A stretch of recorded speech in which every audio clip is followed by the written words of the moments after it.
There is a kind of tiredness that does not come from a long day. It does not come from working too many hours or sleeping too little. It is quieter than that, heavier than that. It sits behind your eyes, behind your chest, behind the version of yourself you show to the world. You can sleep for 8 hours and still wake up feeling like you have not rested in years. You can laugh with people and still feel far away. You can answer messages, go to work, smile at the right moments, and still feel like something inside you is slowly running out of light. And the hardest part is that you cannot always explain it. Nothing dramatic may have happened, no disaster, no obvious reason. But emotional exhaustion rarely comes from one big wound. Sometimes it is the slow accumulation of tiny invisible cuts. The words you swallowed, the pressure you carried, the disappointment you hid, the dreams you postponed, the responsibilities you accepted because no one else would. Over time, a person does not just become tired of doing things, they become tired of life feeling like something they have to survive. This is the psychology of people who feel tired of life. Not because they are weak, not because they are ungrateful, but because somewhere along the way, their inner world became heavier than their outer life could carry. There is a difference between being tired and being depleted. When you are tired, rest helps. A quiet night helps. A weekend helps. But when you are depleted, rest feels like pouring water into a broken cup. You may pause for a moment, but the heaviness returns. This kind of tiredness is not only physical, it is emotional, it is mental, it is existential. It is the tiredness of pretending you are okay, because explaining yourself would take more energy than staying silent. It is the tiredness of carrying questions no one around you seems to notice. Why does everything feel so heavy? Why do I feel disconnected from my own life? Why do I keep moving but not feel alive? Psychology tells us that when a person lives under prolonged stress, the brain begins to adapt.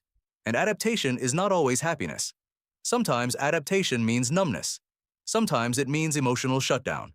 Sometimes it means becoming so used to pressure that peace starts to feel unfamiliar. The nervous system is designed to protect you. When life feels overwhelming for too long, it may respond by making you feel less excited, less hopeful, less present, less connected. Not because you do not care, but because caring has become expensive. This is why people who feel tired of life often describe a strange emotional flatness. They are not always crying. They are not always visibly falling apart. Many of them look completely normal from the outside. They still reply to messages. They still show up for work. They still smile when they are supposed to smile. But inside, life feels muted. Music sounds different. Conversations feel distant. Even good news may create only a small reaction, as if the part of the mind that used to feel joy has gone somewhere far away. And when life loses color, people start blaming themselves. They think, what is wrong with me? I should be happier. I should be grateful. Other people have it worse. But guilt does not heal exhaustion. It only adds another layer to it. So they hide it. They say, I'm fine. They say, I'm just busy. They say, I just need sleep. But deep down, they know it is more than sleep. It is the fatigue of being emotionally overdrawn. Every human being has an inner account of energy. We give energy to work, relationships, goals, problems, other people's emotions, and our own fears. And ideally, something gives energy back. Love, meaning, rest, beauty, safety, hope. But some people spend years giving more than they receive. They give patience to people who never consider their feelings. They give understanding to people who never ask how they are. They give effort to lives that do not feel aligned with who they truly are. And when the world asks them to keep going, something inside quietly says, I cannot. This is not weakness. This is a system asking for repair. One reason people become tired of life is that they have been living in survival mode for too long. Survival mode helps you get through deadlines, conflict, loss, emergencies, and uncertain seasons. But survival mode was never meant to become a lifestyle. When it does, the body starts treating ordinary life like a threat. The mind scans for problems before they happen. Rest feels unsafe because your brain has learned that if you stop paying attention, something might go wrong. So even when nothing is happening, you feel tense. Even when you are alone, you feel watched by your own thoughts. Even when you finally get a break, you cannot enjoy it because part of you is waiting for the next demand. This is how exhaustion becomes identity. You stop saying, I am going through a hard time, and start believing, maybe this is just who I am now. But it is not who you are. It is what your nervous system learned to become in order to survive. Another reason people feel tired of life is because they have lost touch with meaning. A person can handle difficulty when there is a reason behind it. But when the reason disappears, even small tasks become heavy. Waking up feels heavy. Answering a message feels heavy. Making plans feels heavy. Not because these things are impossible, but because the soul keeps asking, for what? That question can be frightening, but it is also honest. When someone asks, what is the point? They are not always asking for life to end. Often, they are asking for life to begin feeling real again. They are asking for a reason deeper than obligation, deeper than routine, deeper than what society says a successful life should look like. Because success without meaning can still feel empty. You can have a job and feel lost. You can have friends and feel unseen. You can have a comfortable life and still feel like you are living beside yourself instead of inside yourself. The soul does not measure pain by appearances. It asks different questions. Do I feel connected? Do I feel free? Do I feel like myself? Do I feel that my life belongs to me? And when the answer has been no for too long, exhaustion becomes a message. Not a punishment. Not a failure. A message. It says, something here needs to change. Maybe not everything. Maybe not immediately. But something. Maybe you have been living according to expectations that were never yours. Maybe you became the reliable one, the strong one, the quiet one, the one who does not need help. Maybe you built a life around being accepted but forgot to ask whether you felt alive inside it. Many people who feel tired of life are not people who gave up easily. They are often people who tried too hard for too long. They adjusted themselves to fit rooms that never made space for them. They carried emotions quietly because they did not want to burden anyone. They became experts at functioning while hurting. And because they function so well, no one realizes how tired they are. That is one of the loneliest forms of pain, being capable enough that people forget to check on you. People assume you are fine because you are productive, because you are calm, because you always find a way. But sometimes the people who seem strongest are not strong in a peaceful way. They are strong in a tired way. This creates an inner split. On the outside, they are living. On the inside, they are enduring. That split is exhausting because it requires performance. You manage your face, your voice, your replies, your energy, your personality. You make your pain socially acceptable. Not too much, not too visible, not too inconvenient. So you become fluent in, I'm okay. You become skilled at disappearing in plain sight. But the body remembers everything the mouth refuses to say. The grief you minimized, the anger you swallowed, the loneliness you explained away as independence, the disappointment you buried because you did not want to seem ungrateful. Eventually, the body speaks through fatigue. It slows you down because you would not choose to slow down. It removes your motivation because motivation was being used against you. It creates numbness because feeling everything at full volume became too much. In this way, tiredness is not always the enemy. Sometimes tiredness is the final protector. It arrives when your deeper self can no longer participate in a life that keeps asking you to abandon yourself. And that is why the solution is not simply to be more positive. Positivity without honesty can become another mask. You cannot heal exhaustion by pretending it is not there. You cannot force meaning by repeating empty affirmations. Healing begins with truth. The truth might be, I am tired. The truth might be, I have been pretending. The truth might be, I do not know what I want anymore. The truth might be, I need help. And there is nothing shameful about that. Once you stop denying your exhaustion, you can start listening to it. What is it pointing toward? What part of your life feels false? Where are you giving too much? Where are you receiving too little? Who do you become around certain people? What are you afraid would happen if you stop performing? These questions do not fix everything overnight, but they open a door. Sometimes the first sign of healing is not happiness. Sometimes it is curiosity, a small whisper that says, maybe there is another way to live. People who feel tired of life often think they need a completely new life. But sometimes what they really need is a different relationship with the life they already have. They need to stop treating themselves like a machine. They need to stop measuring their worth by how much they produce. They need to stop confusing peace with laziness. Rest is not something you earn after destroying yourself. Rest is something that keeps you from being destroyed in the first place. But for an exhausted person, rest can feel uncomfortable. When you finally become still, all the feelings you outran begin to catch up.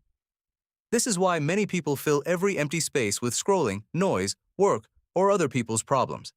Not because they love distraction, but because stillness can reveal the sadness underneath. But you cannot run forever from a part of yourself that is only asking to be heard. At some point, healing requires a quiet return. A return to your body. A return to your breath. A return to the small things that make you feel human again. Sunlight on your face. A slow walk with no destination. A song that makes your chest soften. A meal eaten without rushing. A conversation where you do not have to edit yourself. These moments may seem small, but to a tired nervous system, they are evidence. Evidence that not every moment is a demand. Evidence that the world can be gentle. Evidence that life can be felt again, little by little. Healing is not just about thinking differently. It is about giving your brain new evidence. Evidence that rest is safe. Evidence that boundaries do not make you selfish. Evidence that you can be loved without performing. Evidence that your life does not have to be built entirely around fear. This is why small changes matter. A boundary can be medicine. A truthful conversation can be medicine. A morning without rushing can be medicine. Asking for support can be medicine. And meaning, perhaps more than anything, can be medicine. Meaning does not have to be grand. Sometimes meaning is simply the next honest thing. Calling someone you trust. Cleaning one corner of your room. Writing down what you have been afraid to admit. Going outside. Letting the day be imperfect without calling yourself a failure. When life feels too big, meaning must become small enough to hold. Do not ask your mind to solve your entire existence in one night. Ask it to stay with one breath, one task, one moment, one reason. And if you are listening to this while feeling dangerously close to harming yourself, please do not carry that alone. Reach out to someone immediately, a trusted person, a local emergency number, or a crisis support line where you live. There are moments when the mind tells you that you are alone, but that is pain speaking in a convincing voice. For many people, the journey back to life begins with one honest connection, one person who does not rush to fix you, one space where you do not have to pretend, one moment where you are allowed to say, "I am not okay," and still be accepted. Needing support does not make you a burden. It makes you human. No one is built to carry life alone. Even the strongest nervous system needs somewhere to put down the weight. People who feel tired of life often have a deep sensitivity to the world. They notice things. They feel undercurrents. They think deeply about life, people, time, loss, purpose, love, and disappointment. Their exhaustion is sometimes the shadow side of depth. Because when you feel deeply, you can also hurt deeply. When you think deeply, you can also get lost deeply.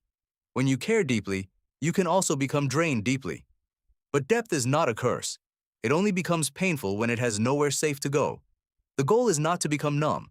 The goal is to build a life where your sensitivity has protection, where your kindness has boundaries, where your mind has silence, where your heart has places it does not have to defend itself. That is what healing often looks like.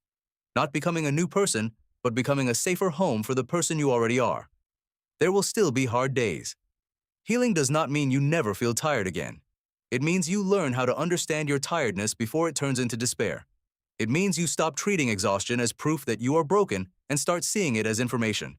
A signal, a boundary, a request, a reminder that something inside you needs care. Feeling tired of life does not always mean you want life to end. Sometimes it means you want the life you are living to end in its current form. You want the pretending to end. You want the pressure to end. You want the emptiness to end. You want the version of you that only survives to finally be allowed to rest. And that desire is not hopeless. It is deeply alive. Because underneath the exhaustion, there is still a part of you asking for something better. A softer morning, a truer conversation, a reason to stay, a life that does not require you to abandon yourself just to be accepted. That part of you may be quiet right now, but quiet does not mean gone. A candle can look small in a dark room and still be real. And sometimes healing begins by protecting that small flame, by resting, by telling the truth, by asking for help, by choosing one small, honest thing, by giving yourself permission to be unfinished. You do not have to become completely healed before your life can matter again. You do not have to feel inspired every morning to keep going. You only have to remember that exhaustion is not the whole story. It is a chapter. A painful chapter, yes, a heavy chapter, but not the final one. There are versions of you that you have not met yet. Softer versions, freer versions, versions that laugh without forcing it, versions that rest without guilt, versions that build a life not from fear, but from truth. And perhaps one day, you will look back on this tired season not as the moment you lost yourself, but as the moment you finally heard yourself. The moment you stopped asking, "What is wrong with me?" and started asking, "What needs to change?" That question can become a doorway. And on the other side of that doorway is not a perfect life. It is something better, a real one, a life where your peace matters, a life where your tiredness is listened to instead of ignored, a life where you are not just existing, not just enduring, but slowly learning how to belong to yourself again. So if you feel tired of life right now, do not turn that tiredness into shame. Hold it gently. Ask what it has been trying to tell you. Maybe it is telling you to slow down. Maybe it is telling you to stop pretending. Maybe it is telling you that the person you became to survive is not the person you have to remain. And maybe this tiredness is not the end of your story. Maybe it is the first honest sentence of a new one. Because sometimes the soul does not ask for a new life by becoming loud. Sometimes it asks by becoming tired. And if you listen closely, underneath all that heaviness, you may hear something tender still speaking. Not, I want everything to end, but I want something real to begin.